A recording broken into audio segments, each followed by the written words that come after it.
accepted the responsibility to protect. Atrocity prevention. Words kill. All societies are potentially vulnerable. Atrocity crimes.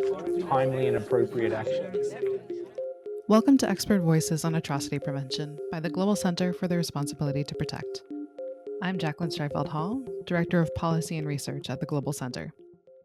This podcast features one-on-one conversations with practitioners from the fields of human rights, conflict prevention, and atrocity prevention. These conversations will give us a glimpse of the personal and professional side of how practitioners approach human rights protection and atrocity prevention, allowing us to explore challenges, identify best practices, and share lessons learned on how we can protect populations more effectively. Today I'm joined by Dr. Abiodun Williams, Professor of the Practice of International Politics at the Fletcher School of Law and Diplomacy and the Tisch College of Civic Life at Tufts University. Dr. Williams is a multidimensional international affairs professional who also served as Director of Strategic Planning for UN Secretaries-General Kofi Annan and Ban Ki-moon. We are interviewing Dr. Williams as part of our series commemorating the 20th anniversary of R2P. Thank you for joining us today. It's a pleasure. Dr. Williams, you've had a long and diverse career in the international space, spanning academia, think tanks, and various posts within the UN. Can you walk us through your background and the pivots throughout your career? Well, a common thread of my professional life is a commitment to preventing armed conflict and mass atrocities. I became interested in this issue mainly because I served in UN peacekeeping operations in Bosnia, North Macedonia, and Haiti in political and humanitarian roles in the mid-1990s. It was a very difficult time for UN peacekeeping after its failure to protect civilians. And later, as Director of Strategic Planning for UN Secretary-General Kofi Annan, I had the incredible opportunity to work with him as he wrestled with the issue of humanitarian intervention and the responsibility of a state to protect its citizens against extreme violations.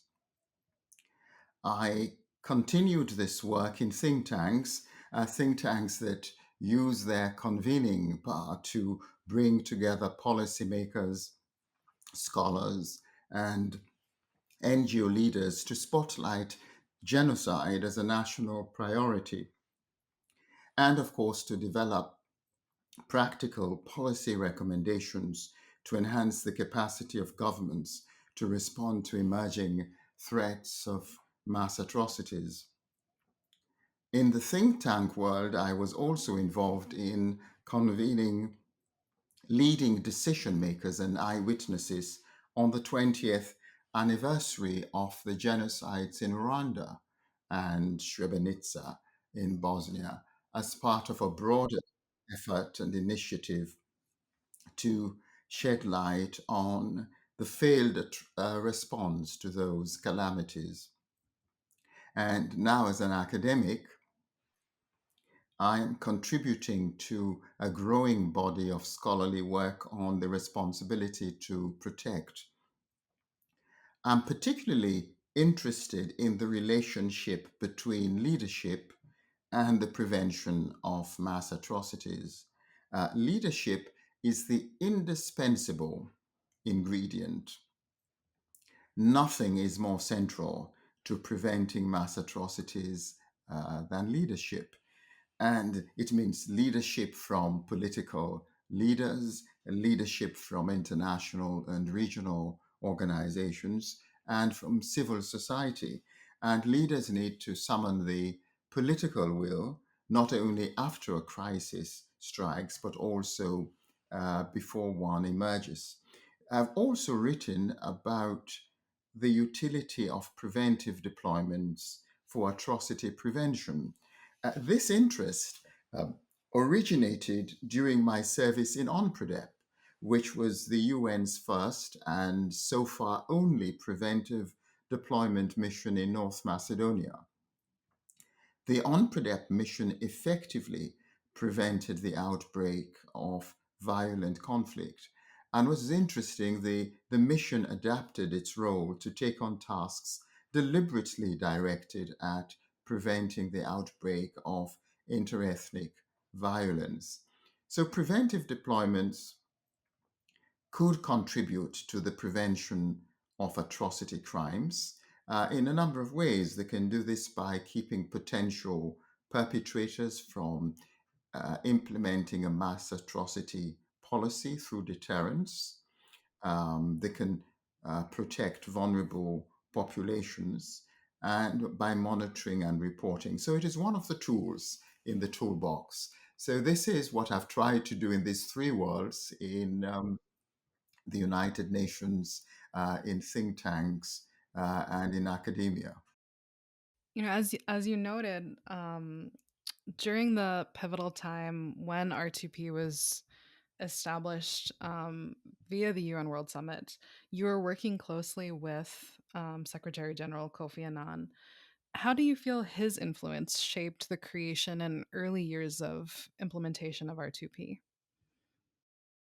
Oh, I think it shaped it tremendously. And Kofi Annan was conscious of the UN's failure to prevent genocides in Rwanda in 1994 and at Srebrenica in Bosnia in 1995.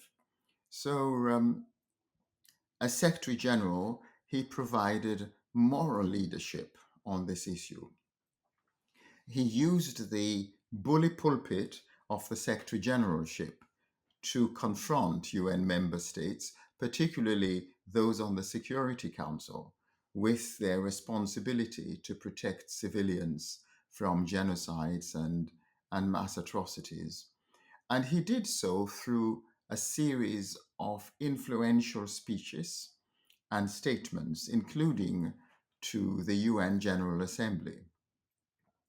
After NATO's intervention in Kosovo in 1999, which was very controversial because it was undertaken without UN Security Council authorization.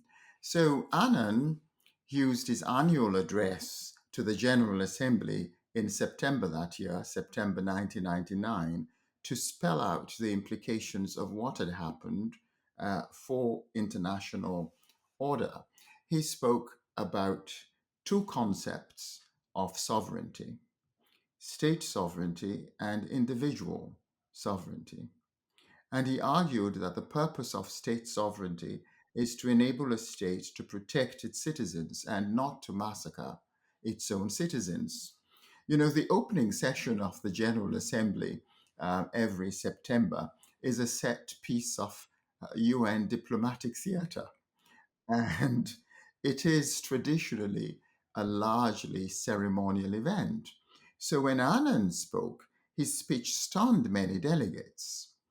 And it was quite unusual for a Secretary General to state frankly and candidly to member states that state sovereignty was not absolute.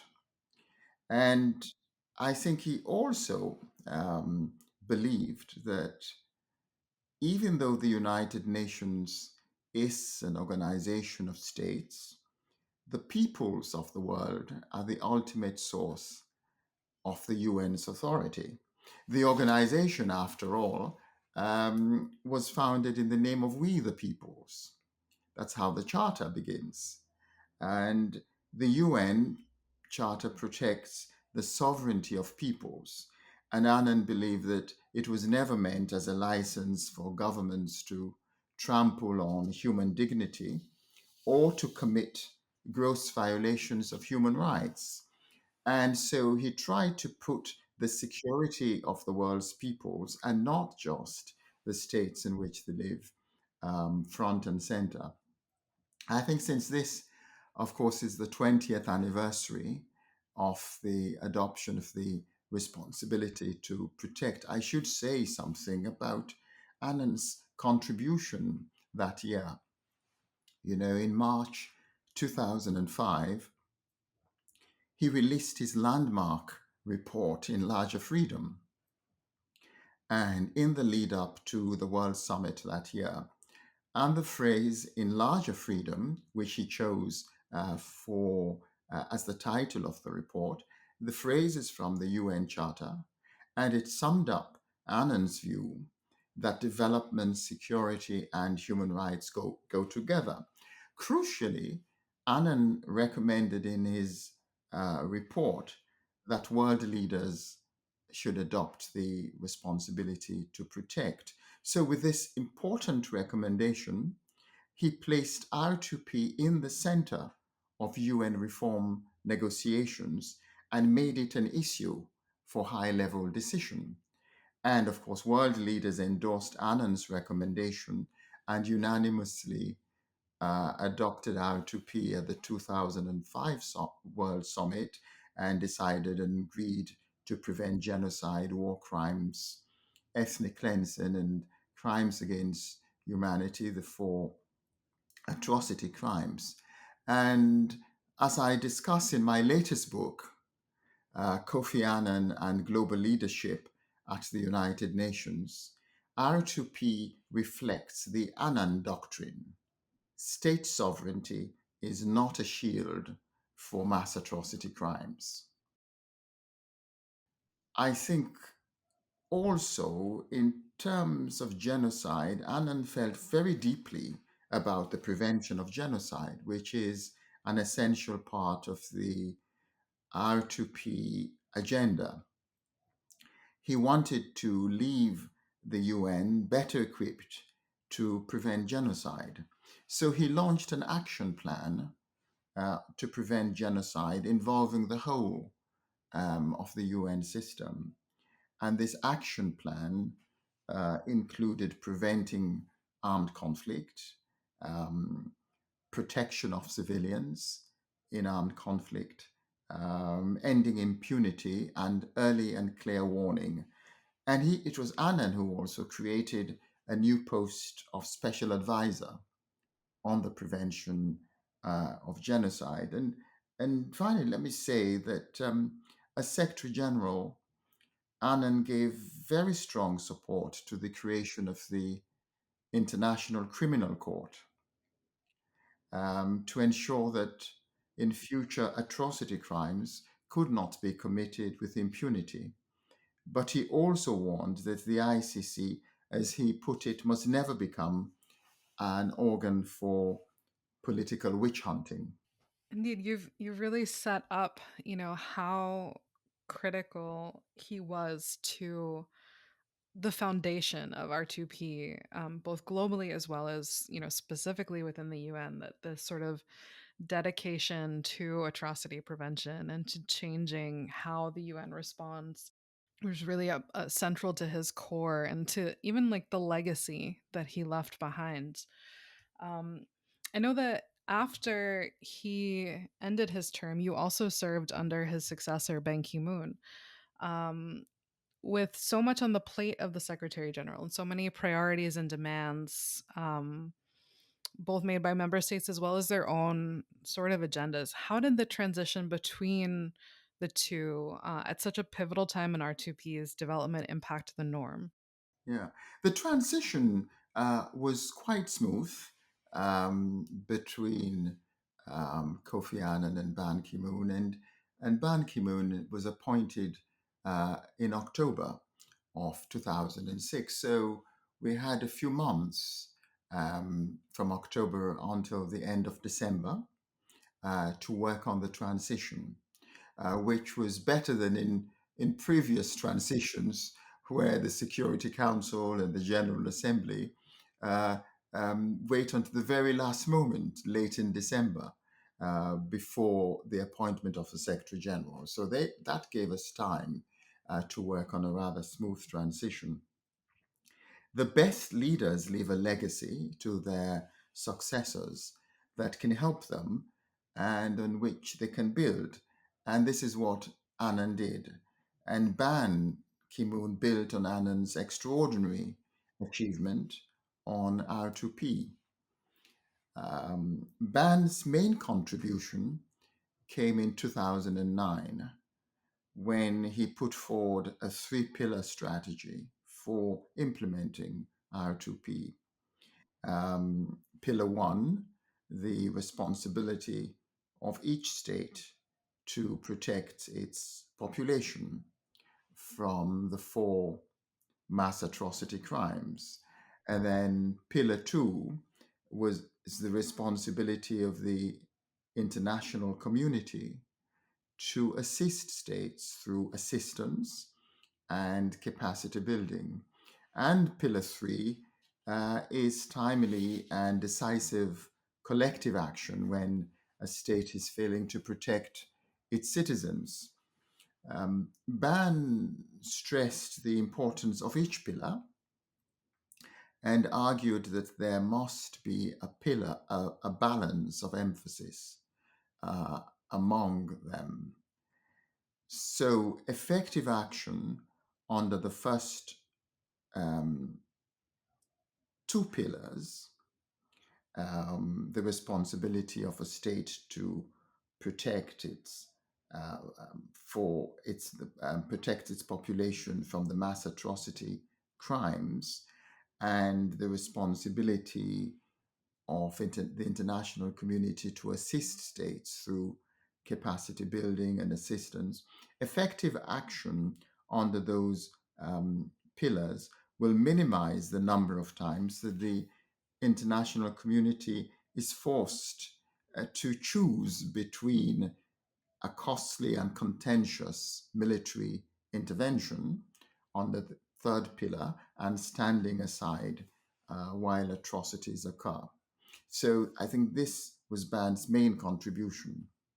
You mentioned earlier that you have this interest in leadership and the role of leaders. And I'm curious how much of the focus on norms like R2P comes from a personal commitment of leaders like Kofi, like Ban, versus an institutional commitment within the UN itself. Well, as I said, I think leadership is crucially important, and um, leaders like a Secretary General um, have the importance of having a critically important position, um, and so they can be non-entrepreneurs. And non-entrepreneurs are really important in the development of norms relating to civilian protection. And in the case of a Secretary General, the Secretary General has no political power in the traditional sense. A Secretary General commands no armies. The Secretary General has no territory. The Secretary General cannot impose taxes, but the Secretary General can exercise influence and has enormous moral authority, and of course, the largest diplomatic stage. And Annan, in particular, was able to exercise soft power from this diplomatic stage and to urge, of course, member states to find a consensus between sovereignty and, of course, the responsibility to protect civilians from mass atrocity crimes. But I do think that leadership also has to be exercised by institutions.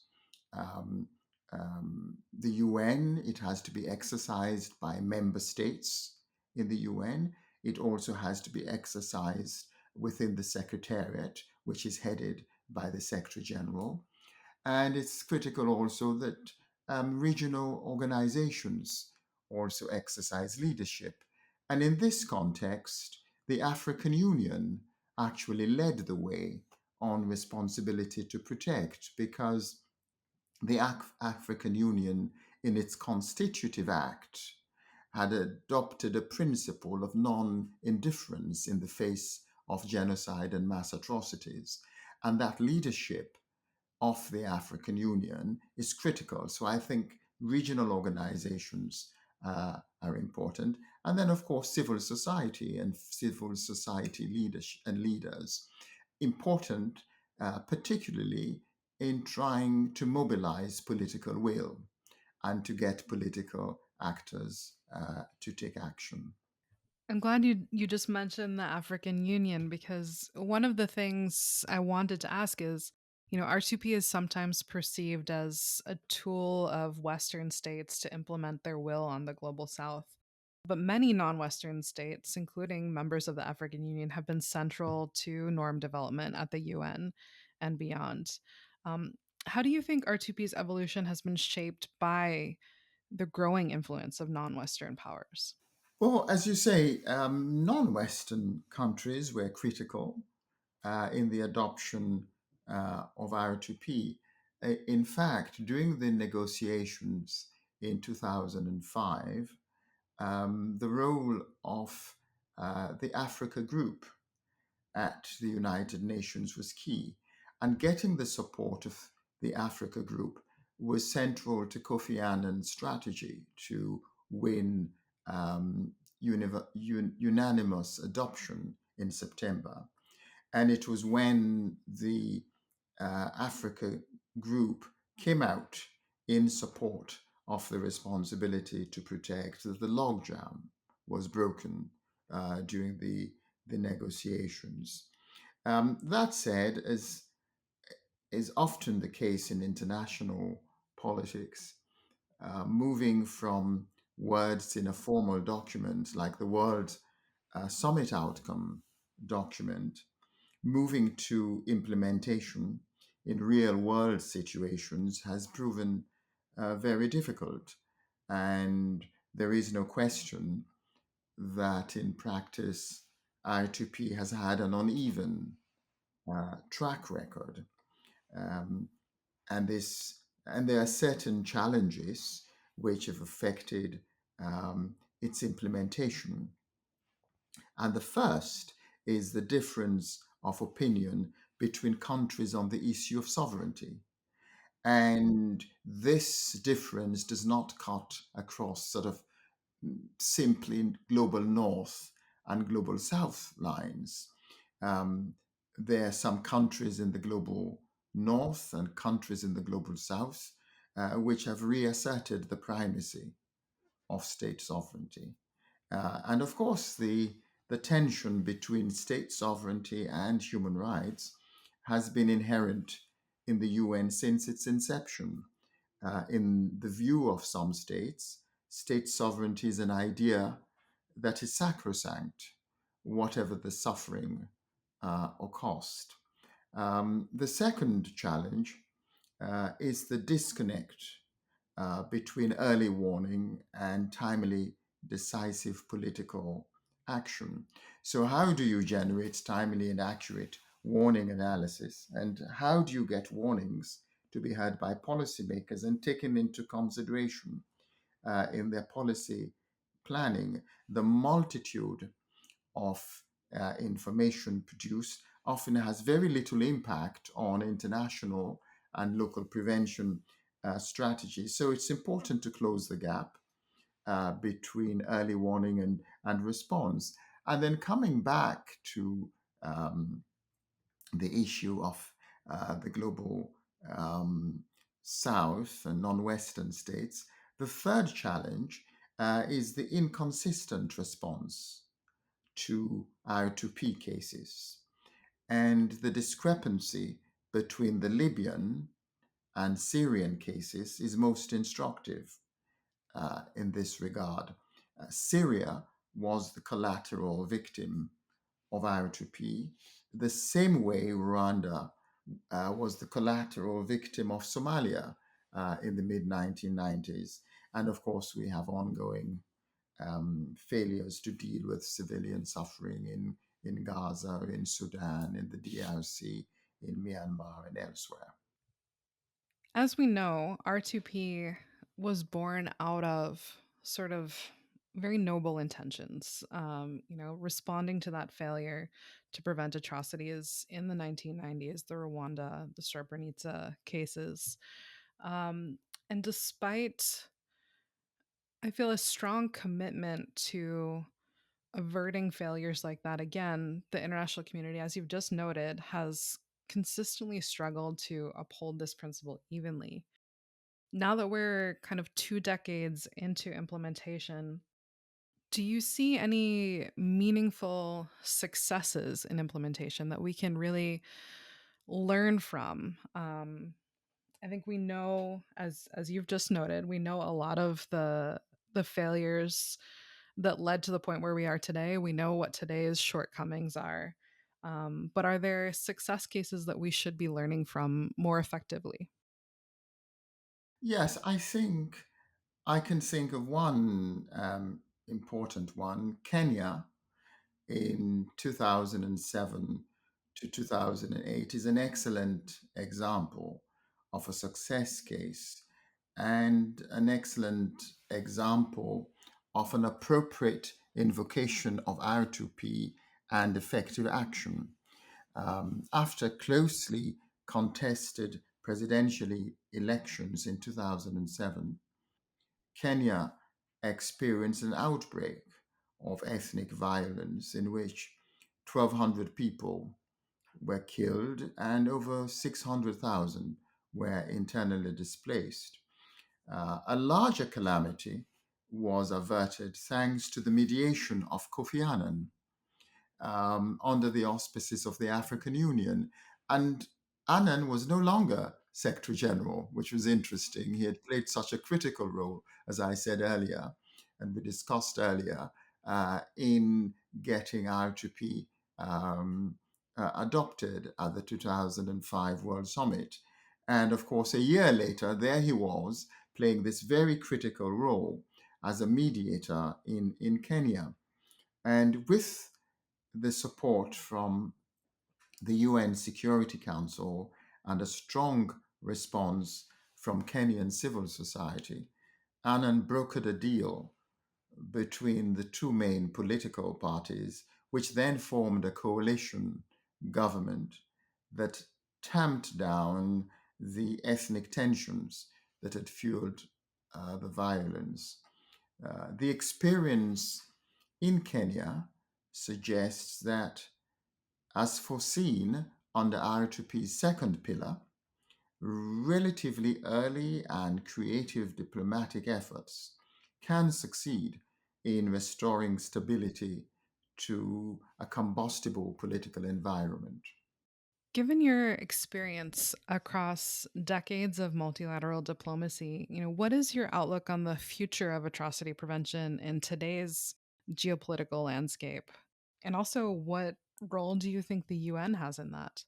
Well, I think the responsibility to protect is not a business for the faint of heart or for congenital pessimists.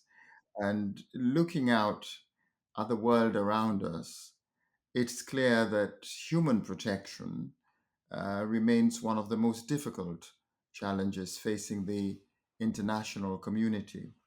And the situation of civilians in many parts of the world is quite perilous.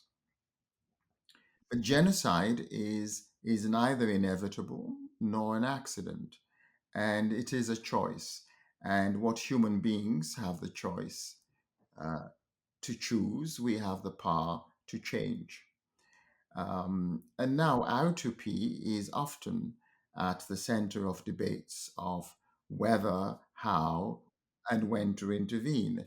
And R2P has provided a framework, a 21st century framework for responding to mass atrocities. I think we think in society, not all murders are prevented, but many more would surely take place if society had not adopted norms designed to outlaw and punish such crimes. And I think the same is true for mass atrocity crimes. The enforcement of global norms like R2P is and and always will be an imperfect process. It will be dependent on uh, political will, um, an enlightened definition of national interest, institutional capacities, and of course, consensus about what is acceptable and what is not. But I do think that preventing mass atrocity crimes is difficult but achievable. Prevention, not reaction, is the ultimate goal of R2P. And we also need to avoid equating R2P with the use of force for humanitarian purposes. So I think going forward, it is difficult, as I said, but certainly achievable, preventing mass atrocities. I laughed at your comment about how atrocity prevention is not a field for pessimists, because Gareth Evans, who chaired the commission that created R2P, wrote a book titled "The Incorrigible Optimist." So, just reinforcing that point. But Antonio Guterres has about a year and a half left on his term as Secretary-General, and then we'll have a new Secretary-General after that. Is there anything you hope that either he'll do in the next year and a half, or the next Secretary-General will seize upon to help further institutionalize or make the UN more effective in terms of implementation and in terms of addressing atrocity risks? I think the Secretary General has a unique position in international affairs and can use the position of Secretary General to give moral leadership on the issue of the responsibility to protect, and moral leadership on the prevention of mass atrocity crimes. And the Secretary General can help to mobilize action on these issues. But critically, the Secretary General also has to have the trust of the Security Council. And if there is deadlock in the Security Council, it is very hard for the Secretary General to play a role on this issue, as we've seen with respect to Syria, but in other cases, the pivotal role played by the Security Council can lead to deadlock if the permanent members fail to agree. And it's a sobering reality that the application of R2P cannot always be separated from the overall context of relations among states. But I think what Kofi Annan demonstrated was that a Secretary General who had with a very clear ethical framework, the center of which was the alleviation of human suffering, a sense of duty and a commitment to service, and a Secretary General also who was prepared to take risks and so sometimes incur the wrath of member states. But he was prepared to do this, and he was able to stake the moral high ground, and he chose opportunities on which to do so. And I think that's a very inspiring example for his successors. And R2P, he said, was one of his most precious achievements. And he's left an example and a legacy for his successors to follow. Thank you for joining us for this episode of Expert Voices on Atrocity Prevention. If you enjoyed this episode, we encourage you to subscribe to the podcast on Apple Podcasts, SoundCloud, or Spotify, and we'd be grateful if you left us a review. For more information on the Global Center's work on R2P, mass atrocity prevention, and populations at risk of mass atrocities, visit our website at www.globalr2p.org and connect with us on Facebook, Blue Sky, or LinkedIn at GCR2P.